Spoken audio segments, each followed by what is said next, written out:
Listen as Dr. Krakow reveals how sleep quality unlocks the secret to most sleep problems. I am very excited to talk about my own personal sleep story because that story is what inspired me to write the book, Sound Sleep, Sound Mind. And one of the funniest things about it is I've learned over the years that when I think of myself as a doctor, I know that the MD also carries a special designation, which I sometimes call the master of denial, because I was in denial for decades about my own sleep problems. It all started when I was 13 years old. I began napping virtually every day after school. And it never, ever occurred to me that this was a sleep quality problem.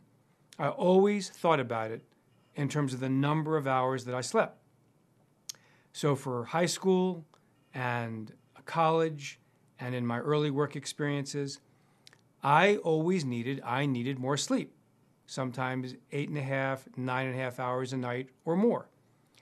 Never occurred to me why that was the case. And I always believed that I just had to get more hours of sleep, which is, as you'll read about in my book, something that most people get stuck on.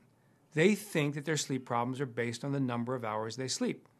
Well, for me, this went on for 35 years. And even in medical school, I had a very difficult time because I couldn't handle the call schedule that well.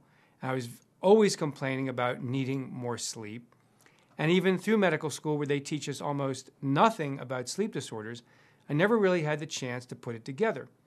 Finally, after suffering 2 car accidents in the early 1990s, I actually realized there's something very wrong here. And as I got into the field of sleep medicine and moved along, I realized that my sleep was broken. I realized there was something fundamentally wrong with the quality of my sleep, and that's why no matter how many hours of sleep I got, it never really fixed the problem.